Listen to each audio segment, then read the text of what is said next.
রকম আপনাদের মতো সাহাবাদেরকে নিয়ে বসলেন। এবার রাসূল সেনাপতির নাম ঘোষণা করবেন। প্রথমে বললেন পালক পুত্র যায়েদ কোথায়? যায়েদ ইবনে হারেসা দাঁড়িয়ে গেলেন, ইয়া রাসূলুল্লাহ আপনার সামনে দাঁড়িয়ে গেলাম। দাঁড়িয়ে গেলেন তিনি। এরপরে রাসূল ডাক দিলেন, জাফর ইবনে আবু তালেব কোথায়? জাফর দাঁড়িয়ে গেলেন।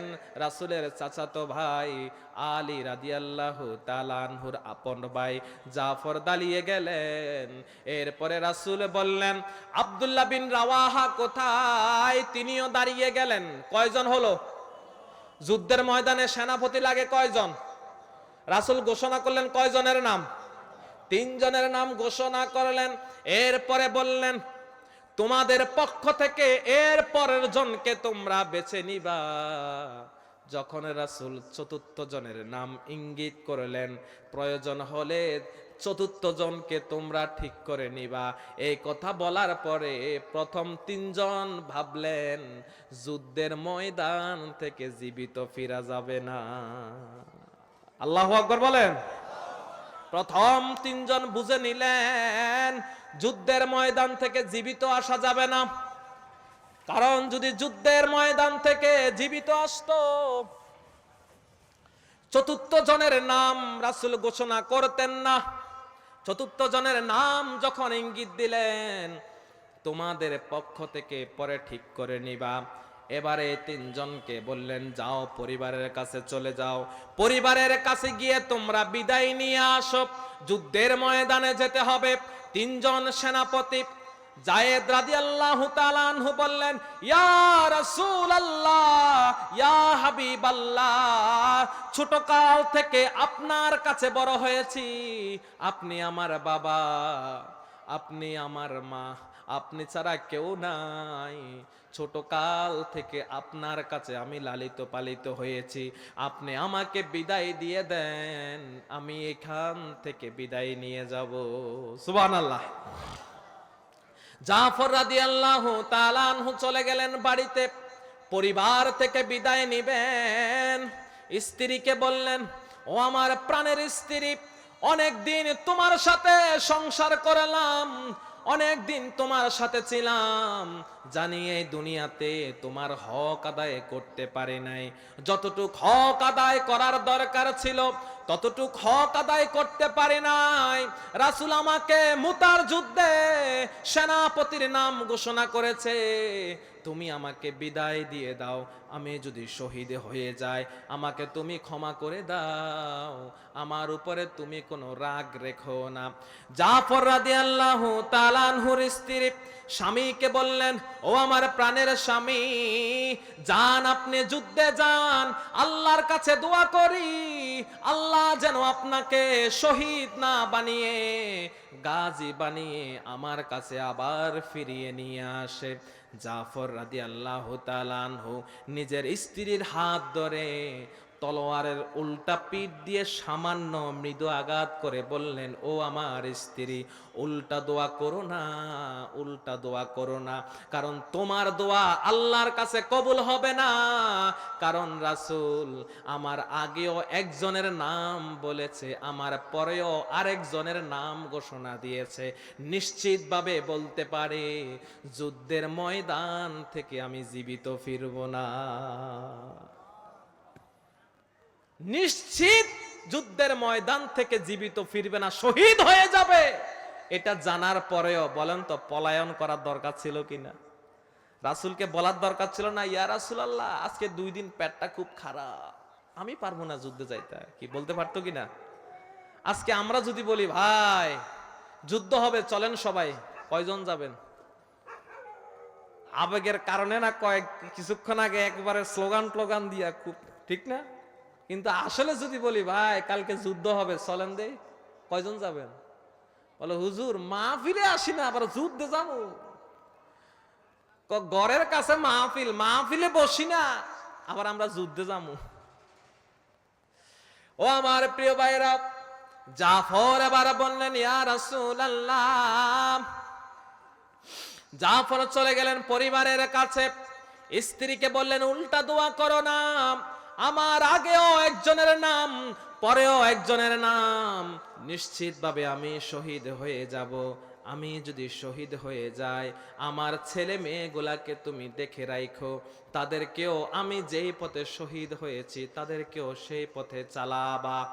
এই কথা বলে জাফর হাঁটতে লাগলেন সামনের দিকে, আর পিছন দিকে নিজের স্ত্রী হাওমাও করে কান্না করতে লাগলেন। সন্তানগুলা মাটির সাথে গড়াগড়ি করে বাবা বাবা বলে চিৎকার দেয়, বাবা বাবা বলে বারবার চিৎকার দেয়, আর স্ত্রীর স্বামী স্বামী বলে চিৎকার দেয়, কারণ তারা জানে জাফর আর কোনোদিন তাদের কাছে ফিরে আসবে না। এটা জানতে পেরে সন্তানগুলা বাবা বাবা বলে মাটির সাথে গড়াগড়ি করে চিৎকার দিতে আছে, স্ত্রীর স্বামী স্বামী বলে চিৎকার দেয়, কান্নাকাটি করে। জাফর রাদিয়াল্লাহু তাআলা আনহু কানে শোনার পরেও পিছন দিক ফিরে একবারের জন্য তাকালেন না। কারা দৌড়ায় আর কারা কান্দে, একবারের জন্য পিছনের দিকে ফিরে তাকালেন না, কারণ পিছন দিকে যদি ফিরে যান মায়া লাগতে পারে, কষ্ট লাগতে পারে। এই জন্য পিছনের দিকে তাকালেন না, সামনে চললেন, রাসূলের কাছে উপস্থিত হয়ে গেলেন। এরপরে তৃতীয় নাম্বার সেনাপতি আব্দুল্লাহ বিন রাওয়াহা, তিনিও চলে গেলেন স্ত্রীর কাছে বিদায় নেয়ার জন্য। নতুন বিয়ে করেছেন, এখনো বাসুর ঘর হয় নাই, এখনো স্ত্রীর সাথে দেখা হয় নাই।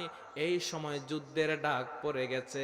আব্দুল্লাহ বিন রাওয়াহা বাড়ির মধ্যে চলে গেলেন, ঘরের সামনে গেলেন, স্ত্রীর থেকে বিদায় নিবেন।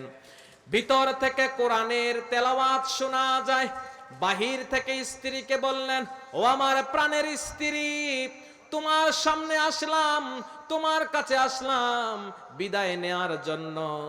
রাসূল আমার নাম মুতার প্রান্তরে ঘোষণা করেছে, আমি যুদ্ধে চলে যাই, তুমি আমাকে বিদায় দিয়ে দাও। তোমার সাথে নতুন বিয়ে হয়েছে, এখনো তোমার সাথে আমার দেখা হয় নাই, কোনো হক আদায় করতে পারি নাই, স্বামী হিসেবে কোনো হক আদায় করতে পারি নাই, আমাকে বিদায় দিয়ে দাও, আমি যুদ্ধের ময়দানে চলে যাচ্ছি। আব্দুল্লাহ বিন রাওয়াহার স্ত্রী ভিতর থেকে আওয়াজ দিল, ও আমার প্রাণের স্বামী, রাসূল মুতার যুদ্ধে আপনার নাম ঘোষণা করেছে, আপনাকে বাধা দেওয়ার মতো শক্তি আমার নাই, যুদ্ধের ময়দানে চলে যান। কিন্তু স্বামী হিসেবে, স্ত্রী হিসাবে একটা অনুরোধ করি, অন্তত একটা বারের জন্য ঘরের মধ্যে আপনি আসেন। সুবহানাল্লাহ বলেন।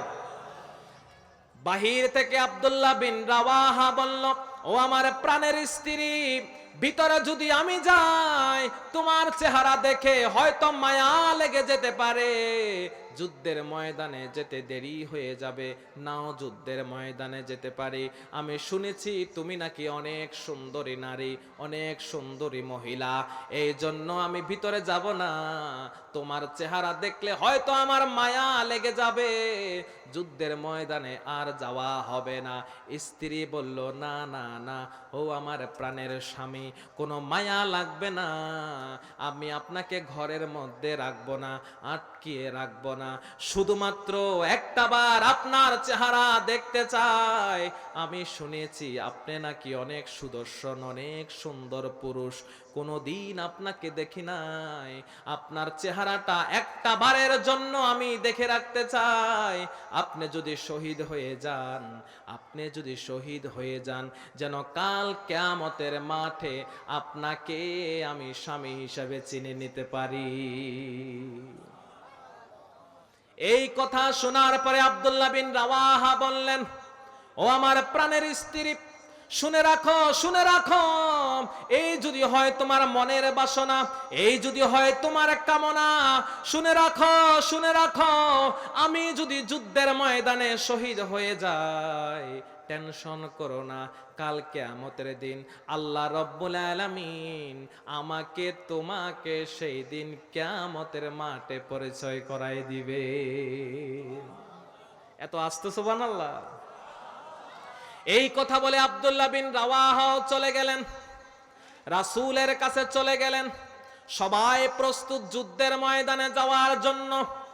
3000 মুসলমানদের সংখ্যা কত? আর কাফেরদের সংখ্যা 1 লাখ। মনে আছে যুদ্ধের নাম কি? মুতার যুদ্ধ। যুদ্ধের নাম কি? মানে মুতার প্রান্তরে, জায়গার নাম হলো মুতার প্রান্তর, এই কারণে যুদ্ধের নাম হয়েছে মুতার যুদ্ধ।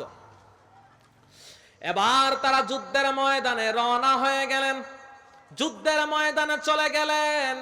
ওইদিকে 1 লাখ রোমান সৈন্য যুদ্ধের ময়দানে নেতৃত্ব দিচ্ছেন সেনাপতির হাতে কালিমার পতাকা থাকে। যায়েদ রাদিয়াল্লাহু তাআলা আনহু 1 নাম্বার সেনাপতি, ওনার হাতে ছিল কালেমার পতাকা, যুদ্ধের পতাকা।